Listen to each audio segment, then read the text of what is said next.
سلام تعنا يا بلنا كبرات تخاتلتيم نعلى شومون تكون بز تدال وعلة أو زيناتنا باخم نبلوسن نايم كتال كون لكم يمنام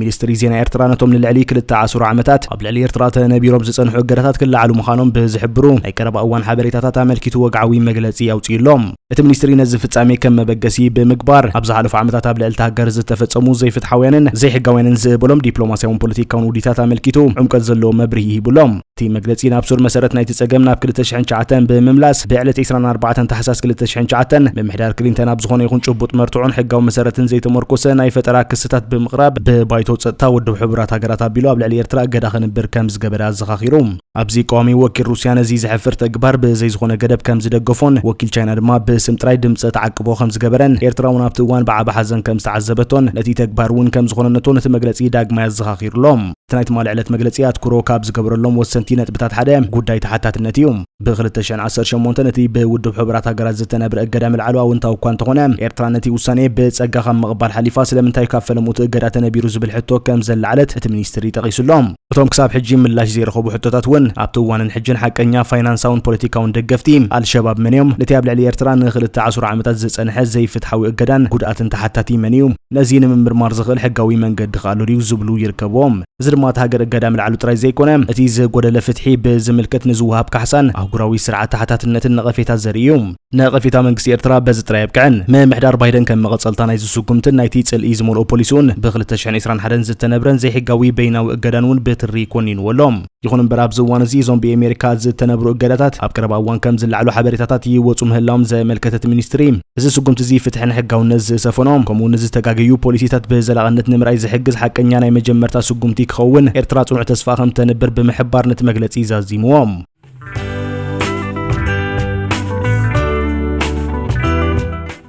ሁማን ራይትስ ዎች አሜሪካ ብልዕሊ ኤርትራ ዘንበረቶ እገዳ ከይተልዕል ሓቲቱም ዳይሬክተር ቀርና አፍሪካ ናይቲ ኣህጉራዊ ተሓላቒ መሰል ደቂ ሰባት ዝኾነ ትካል ሁማን ራይትስ ዎች ላቲቲያ ባደር ካብ ዝሓለፈ ወርሓት ሒዙ መንግስቲ ኣሜሪካ ምስ ኤርትራ ዘለዎ ዝምድና ንምሕዳስ ይሓስብ ከም ዘሎ ይስምዓሎ ብምባል ገሊጻ ተባዕል ስልጣና መግለጺያ እዚ ተግባራውን ተኾይኑ መንግስቲ ኤርትራን ወተሃደራዊ ሓይሉን ኣብ ክልል ትግራይ ብዝፈጸሞ ከቢድ ገሰት ሰብኣዊ መሰላት ምኽንያት ዝተነብረሎም እገዳውን ንምልዓል ዘጠቓልል ክኸውን ከም ዝኽእል ኣረዲያ እታ ዳይሬክተር ኣብ መግለጺ ኣብ ኤርትራ ይኹን ኣብ ክልል ትግራይ ንዝተፈጸሙ ከበድቲ ገሰታት መሰል ተሓታትነት ኣብ ዘይብሉ ኩነታት ዝገዳ ምልዓል ንመጻኢ ንዝፍጸሙ ገሰታት መሰላት እውን ክውፅፅር ከህሉ ዘመቻችዩ ድሕሪ ምባል ኣብ ኮሪደር ቀይሕ ባህሪ ትርከብ ኤርትራ ብሰንኪ እዋናዊ ጉዳያት ኣብ ዝዋን እዚ ኣገዳስነታን ናዕበይ ይመጽእ ከም ዘሎ ገሊጻ እታ ከምዚ ዓይነት ስጉምቲ ንምውሳድ ተሓስብ ዘላ ኣሜሪካ ጥራይ ዘይኮነት ሕብረት ኤውሮፓን ካናዳን እውን ምስ ጉዳይ ስደትን ልምዓትን ብዝተኣሳሰረ ዝምድንኦም ንምሕዳስ ይግምግሙ ከም ዘለው ዝጠቐሰታ ዳይሬክተር ወሲኻ ዲፕሎማስያዊ ነቲ ን10 ዓመታት ዝቐጸለ ገሰት ሰብኣዊ መሰላት ዕሽሽ ዝብል እንተዳ ኮይኑ ተወሳኺ ገሰታት ከስዕብ ይኽእል ኢላ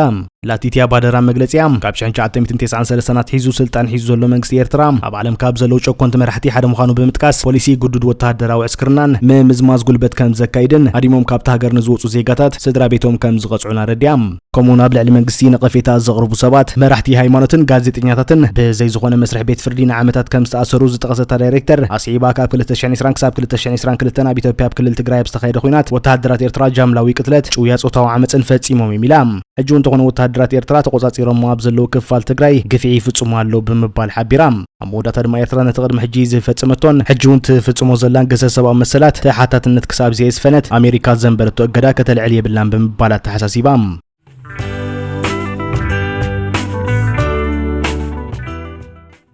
محمد حمدان دقالو حمتي سلام تزي تفتيرو 4 عمت كنواغاينا زغونه يكون ጸገም የብልናን ኢሎም ላዕለዋይ አዛዚ ሓይልታት ወሃቢ ቁልጡፍ ደገፍ ሱዳን አርኤስኤፍ ዝኾነ መሐመድ ሐምዳን ደጋሉ ሕመቲ ኣብ ልዕሊ ሰራዊት ሱዳን ዝፍጽሞ መጥቃዕቲ ከም ዝቕጽልዎ ገሊጾም ሕመቲ ኣብ መደሩት ወተሃደራዊ ግጭት ክቕጽልን ሰላም ከይመጽን ይሰርሑ ኣለዉ ብምባል ንመሪሕነት ሰራዊት ሱዳን ተሓተቲ ገይርዎም ኣሎም ሕመቲ ኣብ ዘይተፈልጠ ቦታ ኮይኑ ንመኮንና ሰራዊቱ ትማሊ ኣብ ዘስምዑ መደረ እቲ ግጭት ንምውጋድ በተደጋጋሚ ጻውዒት ምቁራጽ ተኩስ እኳ እንተገበሩ ምላሽ ከም ሰኣኑ ኣረድዩ ንሱ ኣብ መግለጺኡ ፈጣሪ ምስክር እዩ ንሕና ኩናት ክቕጽል ኣይንደልና ጽባሕ ዘይኮነ ሎሚ ደው እንተዝብል ባህንበልና ድሕሪ ምባል ብድሌት ሓደ ወገን ጥራይ ኩናት ደው ከም ዘይብል ገሊጾም ኣስዒቡ ድማ ሰራዊቱ ንዘተ ዘቕርቦ ጻውዒት ብጉጉይ መንገዲ ከም ድኻም ወይ ስዕረት ጌርካም ከም ዝቑጸረሎም ብምጥቃስ ይኹን እምበር ዘተምድላይ ምልክት ድኻም ዘይኮነ ዝተናውሐ ኩናት ዝኾነ ረብሓ ከም ዘይብሉ ምእማን ምዃኑ ኣረድዩ ሕመቲ ዝኹናት ካብ ዝጅምር ንድሓር ቁጽሪ ሰራዊቶም ብልዑል መጠን ከም ዝወሰኸ ከብርህ ኮሎም እቲ ኩናት ኣብ ዝጀመረሉ እዋን 143,000 ንስነ ምግባር ዝግዝኡን ማህያት ዝኽፈሎምን ወተሃደራት ነይሮምና ሕጂ ግና ቁጽርና 450,000 በፂሕሎ ኢሎም እዚ ድማ ካብቲ ስሩዕ መቀናዕንቶም ዝኾነ ሰራዊት ሱዳን ንላዕሊ ዝበለጸ ዓቕሚ ከም ዘለዎም ዘርኢ ምዃኑ ኣረድዩ ጸገም በሰላም ዘይፍታሕ እንተኮይኑ ኣብቲ ኩናት መቕጻሎም ዘይተረፍ ምዃኑ እውን ገሊጹሎም ንሱ ክዛረብ ከሎ ዝኩናት ክንደይ ዝኣክል ግዜ ከም ዝወስድ ዝፍለጥ ነገር የለን ንሳቶም 33 ዓመታት ከም ዝወስድ ተዛሪቦም ኣለዉ ንሕና ግና ክሳብ 40 ዓመት እንተኾነ እውን ክቕጽሉን እነግሮም ኣለና ዝኾነ ጸገም የብልናን ብምባል ኣረድዩ ኣብ መደር እውነቶም ናይ ሕጂ መሪሕነት ሰራዊት ሱዳን ወከልታ አይሲስን ሓዋት ምስልምናን ብምባል ዝጠቐሰ ሕሜቲ ካብ መጀመርታት ኩናታት ሒዞም ኣብ ልዕሊ ሰራዊቱ ጥልመት ከም ዝፈጸሙ ኸሲሶም ሰራዊት ጀነራል አልቡርሃን ሰላማውያን ሰባትን ትሕተ ቅርጽን ኢላማ ብምግባር መጥቃዕቲ ከም ዝፈጸሙ ዝገለጸ ሕሜት ተወሲኹ ናቱ ሰራዊት ግን ብስነ ምግባር ከም ዝንቀሳቐስ ኣረድዩ ክትብል ማዕከን ዜና ሱዳን ትሪቢዩን ገሊጻ